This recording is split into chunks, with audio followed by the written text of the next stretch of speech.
BFM TV, le 20h de Ruquier. Laurent Ruquier, Julie Hamet. Merci d'être resté ou de nous rejoindre sur BFM TV pour la dernière partie de notre émission jusqu'à 21h, même si Julie Hamet sera avec vous, elle, jusqu'à 22h. Je le rappelle. On va aborder maintenant un sujet dont on a eu l'idée à cause d'un sondage qui a été publié aujourd'hui par le HuffPost. Sondage à propos des uniformes scolaires. On sait que M. Attal, le ministre de l'Éducation, y est favorable. Eh bien, ce sondage le conforte dans son opinion, puisque une majorité de Français est pour cet uniforme. Alors, on rappelle que Gabriel Attal, justement, souhaite une expérimentation d'ampleur de l'uniforme dans les écoles, collèges ou lycées. Il va en présenter des contours à l'automne. C'est tout ce qu'on en sait. Et effectivement, les Français sont plutôt pour. On va regarder les chiffres. 68% des Français se prononcent pour le port d'une tenue unique. Et là aussi, on parlera de ce terme. Et seuls 27% y sont opposés. Et les électeurs de toutes les sensibilités politiques sont pour, y compris la NUPES, à 59%. On accueille sur ce plateau Sandrine Bernaud-dos-Santos, maire Les Républicains de Poissy. Bienvenue à vous. Et puis Yann Brossat, sénateur de Paris et porte-parole du PCF. Alors, vous êtes pour, vous aussi ? Non, je ne suis pas. Vos électeurs sont pour. Oui, je l'entends bien. Je pense surtout que les électeurs ne se posent pas cette question. En l'occurrence, on leur pose cette question et le ministre de l'Éducation nationale a décidé d'introduire ce débat en cette rentrée. Je pense surtout qu'il s'agit d'une gigantesque opération de diversion. On a une situation de l'école publique aujourd'hui qui est catastrophique. On a une rentrée scolaire avec 3000 postes non pourvus. Et je le dis comme ancien enseignant. On a aujourd'hui une situation de l'école mais qui est dramatique. Et on nous explique que le problème, c'est les tenues que portent les élèves. Enfin, on ne nous dit pas que c'est le problème. Si, c'est pas des problèmes. On nous dit que c'est, entre autres, une solution pour peut-être améliorer ce qui se passe dans les écoles. Mais ça n'est une solution à rien, absolument rien. Le harcèlement, la laïcité. Si le problème de l'école, c'est l'uniforme, c'est pas Gabriel Attal qu'il fallait nommer, c'est Christina Cordula.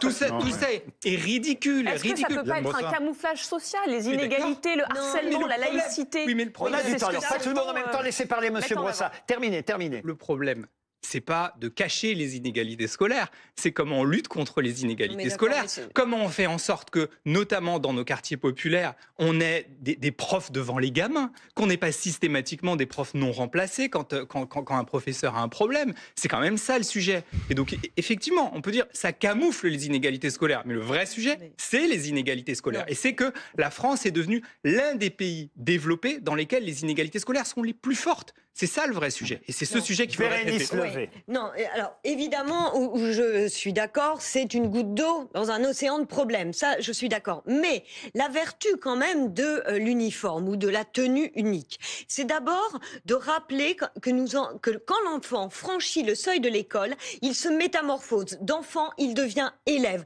Et donc, la première vertu de l'uniforme, c'est ce que j'appelle vertu libératrice. Ça les libère de leurs identités particulières pour les rattacher à une identité commune et donc de rappeler que l'école est une institution avec la verticalité que cela représente et vraiment, mais se libérer de soi afin d'être libre pour des choses plus grandes que soi. Regardez Louis Morin et moi, on a adopté l'uniforme BFM TV pour venir ici. Mais Yann Brossat aussi, Yann Brossat aussi porte l'uniforme, c'est-à-dire qu'il a fait cet effort d'adhérer aux codes sociaux. Yann Brossat, aujourd'hui, vous êtes venu sur ce plateau avec une cravate, vous avez fait l'effort d'avoir une chemise repassée, une chemise blanche et un joli costume. Vous ne l'avez pas fait, par hasard. Oui, alors d'abord, je suis élu de la République, c'est pas exactement.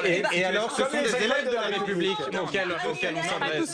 Pas tous en même temps, si je peux vous répondre, quand on est élu de la République, de fait, on représente ses concitoyens. Quand on est élève, on n'est pas du tout dans la même situation. On n'est pas dans la représentation, on n'est pas dans la même situation. Donc la comparaison n'a, de mon point de vue, aucun sens. Et par ailleurs, bien sûr que l'école doit libérer. Moi, je suis totalement d'accord avec ça. Je crois dans la vertu, émancipatrice de l'école. Voilà. Enfin, où est l'émancipation ? Où est l'émancipation quand vous n'avez pas de prof devant l'élève ? Non, mais pardon, mais allez regarder la situation de l'école publique. De vertu émancipatrice, nous sommes d'accord, mais j'aimerais bien savoir de quoi vous émancipez les élèves. Moi, c'est pas la question de l'égalité ou de l'inégalité qui m'importe. C'est les libérer de leurs identités particulières pour les rattacher à l'identité de la France. Les inégalités scolaires. La fonction de l'école, c'est de fabriquer justement, et c'est pour ça que moi qui suis professeur à l'université, je vois la catastrophe qu'est l'enseignement. Où effectivement, là, j'ai la preuve sur la question du 17e, ils n'en connaissent plus l'histoire, ils n'en connaissent plus la langue, ils n'en connaissent plus la littérature. Donc la catastrophe, je ne la nie pas, et au contraire. Je vois pas en quoi l'uniforme règle le problème que vous venez de décrire. Uniforme règle réinstaure l'institution qu'est l'école et ça prépare les dispositions requises pour que la transmission. On va donner la parole à Louison, on va donner encore la parole à Louis Morin qui n'a pas eu le temps de terminer, mais avant quand même, écoutons Madame Sandrine Bernaud dos Santos, maire Les Républicains de Poissy, qui est prête, elle, à faire le test dans sa mairie. C'est vrai ? Oui. Enfin, dans sa mairie, dans les écoles de sa commune. C'est vrai. Alors moi, tout à l'heure, j'ai entendu un mot qui est camouflé, que j'aime pas du tout.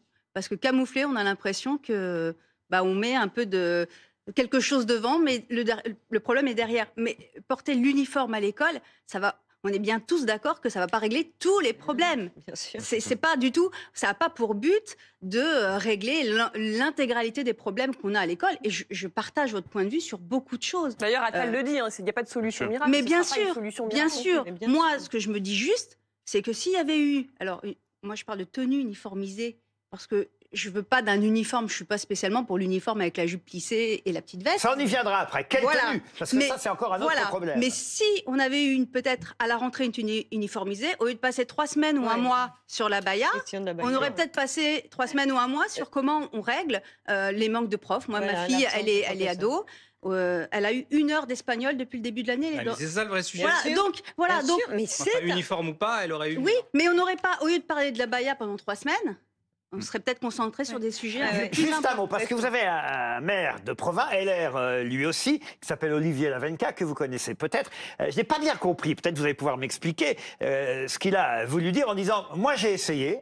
Et ça n'a pas vraiment fonctionné parce que environ 2/3 des élèves mettaient l'uniforme, mais c'était ingérable au quotidien parce qu'il y avait des classes où les enfants le portaient et d'autres pas. Parce qu'il dit, en fait, en termes juridiques, ça n'est pas suffisamment clair. Alors qu'est-ce qu'il faut pour que ce soit... Parce que là, c'était une expérimentation volontaire. Oui, j'ai bien compris. Oui, c'est ça. Alors que justement, Gabriel Attal veut donner un cadre qui permettrait que les établissements... Qui serait légal, obligatoire, juridique. Et là, pour le coup, ce serait obligatoire et donc on passerait pas d'une classe à une autre. Alors d'abord une expérimentation avant effectivement. Oui, mais si les expérimentations, ça ne sert à rien parce que justement, là, dans un cadre juridique, ça n'est pas encadré, c'est pas la peine de faire une expérimentation. Moi, j'ai sur Poissy le cas totalement inverse. On a une école qui s'appelle Espérance Banlieue. Oui. Qui sont des jeunes qui sont en décrochage. On l'a à Poissy. Ouais. Ils ont tous l'uniforme. Et oui. Ils viennent de tous niveaux, de tous les niveaux sociaux. Et les parents sont enchantés. Exactement. Enchantés parce qu'il y a une appartenance. Et oui, on a un phénomène où vous avez des enfants, quel que soit le milieu dont ils viennent, il n'y a plus de marque. Il n'y a pas de toi, t'es bien habillé, toi, t'es pas bien habillé. Oui, et on arrive dans cette... Bon, c'est ça qui est dommage. Vraiment, voilà. Moi, je dis toujours que avant de se prononcer, mais essayons au moins, au lieu de avant de condamner. D'autant, pardon, je reviens au sondage initial, le point de départ de notre débat, d'autant qu'au fond, il y a une claire majorité favorable. Et en plus, interparti, en tout cas interélecteurs, même si vous, au parti, vous êtes contre, vos électeurs semblent être favorables. 59% des électeurs à la NUPES. Alors donc, puisqu'il y a pas une unanimité, n'exagérons rien, mais une grosse majorité favorable, pourquoi ne pas essayer Louison d'abord et après Louis Morin qui n'a pas terminé. Pourquoi ne pas essayer? Parce que il va y avoir un budget, j'imagine, pour ces tenues. Est-ce que c'est les parents? Est-ce que c'est l'établissement? Si c'est l'établissement, est-ce que cet argent pourrait pas être redirigé sur des choses peut-être un tout petit peu plus intéressantes qu'un t-shirt ou une jupe plissée, si c'est une jupe plissée? Et surtout que c'est pas fabrication française.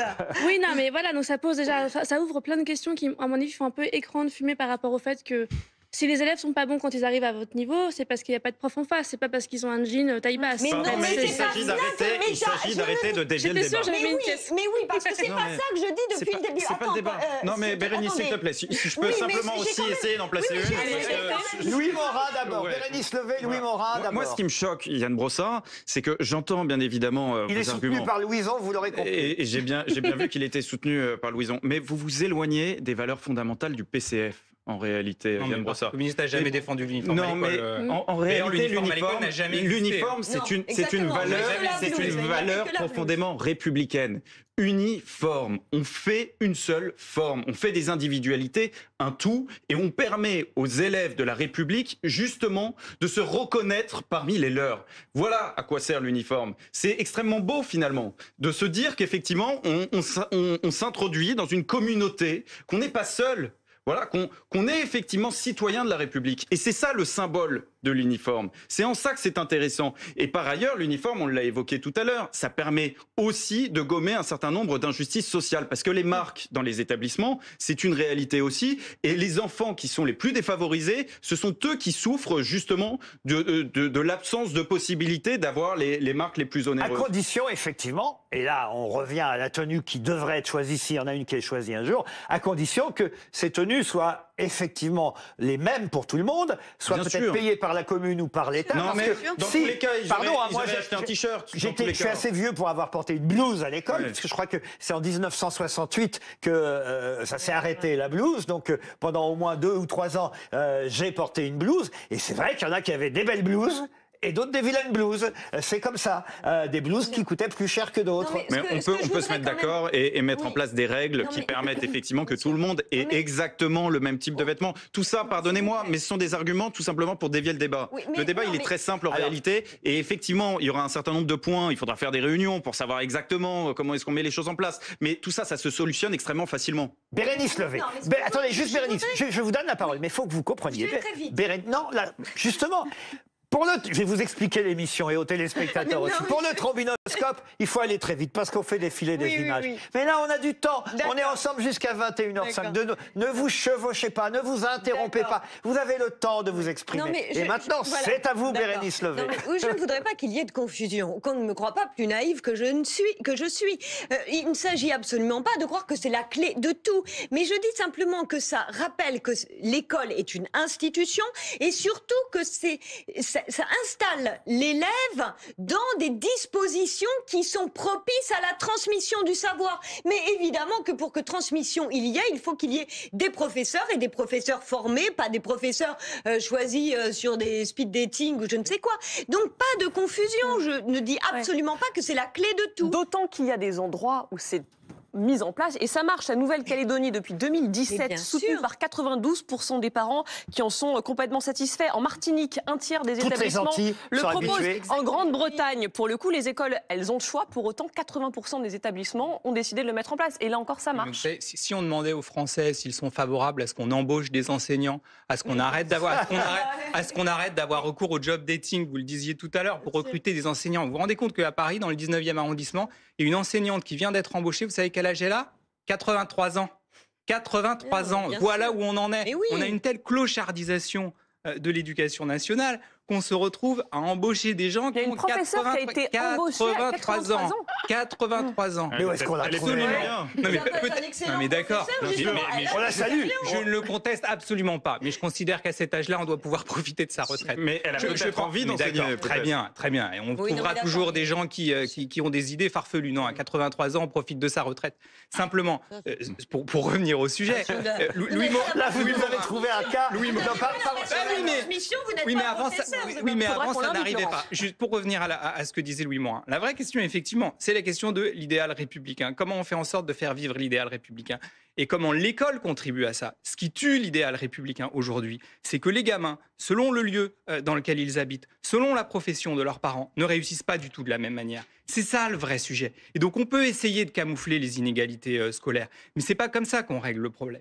On règle le problème quand on permet à tous les gamins d'avoir les mêmes moyens de réussir à l'école. C'est ça le vrai sujet, et c'est de ça que j'aimerais qu'on puisse un jour peut-être parler. Louison encore. Je suis d'accord, évidemment, on est du même côté de la table. Mais je pense que c'est le camouflage, le mot vous a pas plu, mais pourtant c'est vraiment ça, c'est de mettre la même petite blouse à tout le monde, sauf que vous allez voir que sur les 25 ou 30 élèves de la classe, il y en a 5 qui...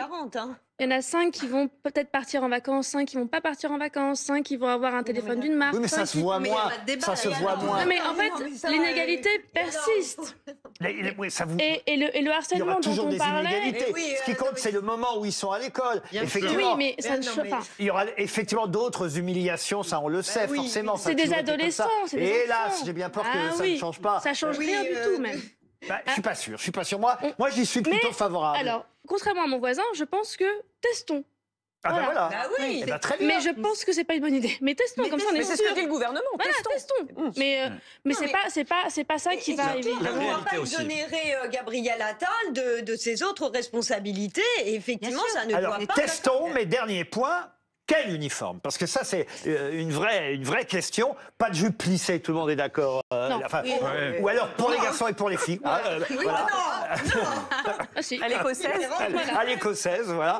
Mais quelle tenue, au fond? Ce qui a été évoqué, c'est t-shirt, veste et jean. Un peu ce qu'on trouve dans les Antilles aujourd'hui. C'est plutôt intéressant parce que ça reste plutôt casual et en même temps, c'est assez respectueux et ça évite aussi un certain nombre de problèmes. L'abaya, on en a parlé tout à l'heure, mais les années précédentes, il y a aussi effectivement des filles qui viennent avec des crop tops. Il y a, l'été, c'est toujours la question jusqu'où est-ce qu'il faut accepter les élèves qui arrivent dénudés. Au moins, l'uniforme, ça règle tous ces problèmes et ça permet une fois pour toutes de se concentrer sur l'essentiel, sur l'instruction. Voilà, il faut le rappeler quand même. À l'origine, on peut se dire effectivement que l'uniforme, ça fait partie de l'éducation, le vêtement, pardon, ça fait partie de l'éducation privée, et donc que ça devrait être aux parents d'enseigner aux enfants la manière. Sauf qu'aujourd'hui, on se rend compte qu'il y a un certain nombre d'enfants qui n'ont pas cette éducation, que ça fait défaut dans un certain nombre de familles. Alors qu'est-ce qu'on fait? Époque, je me souviens, je vais pas faire vieux con, mais je le suis un peu maintenant quand même. À notre époque, il était interdit d'aller en survêtement à l'école. Bien sûr. Je ne parle pas de l'époque où on avait la blouse. Là, je vous parle au moment où j'étais au lycée. Le survêtement n'était autorisé que pour le sport. On n'avait pas le droit d'utiliser le survêtement le reste des cours scolaires. Ça, évidemment, c'est à ça que vous pensez. Bien sûr. Et là, l'État propose de prendre enfin ses responsabilités. Le gouvernement s'empare du sujet. Effectivement, moi, je pense que ça va dans le bon sens. Parce qu'au bout d'un moment, on peut pas nier le fait qu'il y a un véritable problème sur le vêtement aujourd'hui en France, dans les classes. Madame Macron, dans les qui est établissements favorable, la première dame de France, Mme Brigitte Macron. D'ailleurs, elle a été une des premières, avant M. Attal, à lancer cette idée. Elle est allée dans le sens du Rassemblement national là-dessus. Oui, on lui a reproché. Elle a dit, quand même, il faut une tenue simple et pas tristoune. Ça, j'ai bien aimé pas tristoune. Peut-être il faudrait que ce soit coloré, je sais pas. Pas tristoune, en tout cas. Peut-être qu'on pourra changer le t-shirt. Sandrine Bernot dos Santos, comment ça se passe? Vous êtes signalée auprès du ministère de l'Éducation nationale pour dire je suis pour, et comment ça se passe après? C'est vous qui fixez les modalités? C'est une chanson de Michel Sardou, je suis ça, dès le début, nous, effectivement, on a fait savoir qu'on était très favorable à une expérimentation. Je le rappelle, ça reste une expérimentation. Maintenant, on n'a pas les conditions, on ne sait pas du tout quel type de villes vont être choisies. Et puis après, se posent les vrais sujets, c'est-à-dire quel type de tenue, le financement. Je suis d'accord avec vous. Il y a eu un appel qui a été lancé d'ailleurs aux villes candidates. Donc si vous êtes portée candidate, tout à fait. Alors, juste pour le financement, une petite anecdote. Sur Poissy, on distribue en début d'année scolaire à tous les élèves, tous, sans condition de ressources, la même pochette de fourniture scolaire qui est décidée de concert. Ils ont la même trousse, les mêmes stylos? Alors, il n'y a pas de trousse, mais ils ont tous les stylos. Alors, c'est défini avec les instituteurs, parce que ça va jusqu'en 6e. Avec les instituteurs, ils nous disent, on a besoin, nous, de ça, ça, ça, ça et ça. Et en début d'année, on distribue à chaque élève son petit kit, exactement, avec des cahiers, les ardoises. Enfin, les ardoises, on n'est plus sur les ardoises comme avant, mais les cahiers, le classeur, les stylos, le compas, tous. Et ils ont tous la même chose, sans marque. Et on est sûr que tous les enfants auront leur fourniture scolaire. J'ai une question pour ceux qui sont favorables au port de l'uniforme. Donc vous pouvez vous abstenir, Monsieur Brossat, mais à partir de quand à l'école? Dès l'école maternelle? Et jusqu'à quand? À l'université aussi, Bérénice Levet?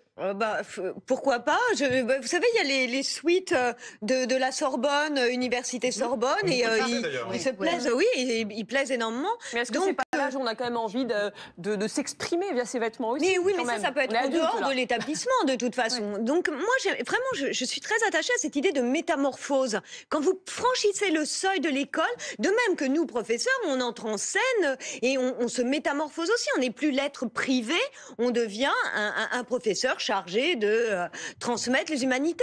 Donc j'aime moi cette métamorphose. Moi je suis plutôt libéral sur les sujets de société. Donc en soi, je considère qu'effectivement on ne devrait pas avoir à imposer une tenue unique. Pour autant, le fait est qu'on constate qu'aujourd'hui ça ne marche pas. Voilà, c'est pas du libéralisme, c'est l'anarchie aujourd'hui dans un certain nombre d'écoles et d'établissements. Donc la réalité, c'est qu'à partir du moment où les élèves ou les étudiants sont suffisamment grands pour bien connaître les codes sociaux et s'y conformer, c'est-à-dire probablement après le lycée, l'uniforme n'est pas forcément indispensable, mais ça fait partie aussi de la valorisation de l'établissement, comme on l'a dit tout à l'heure. Voilà, les grandes écoles, ils ont tous finalement leurs sweatshirts qui sont effectivement très fiers de porter. On va imposer une tenue officielle, ici aussi, dans le 20h-21h, dans cette édition, pour ceux qui font partie de notre équipe. Louison, on va vous imposer une tenue à vous aussi. Vous savez que j'ai failli me mettre en costume cravate la première fois que je suis venue ici. Et puis je me suis dit, mais non, c'est pas moi. Donc je suis venue avec mes pulls.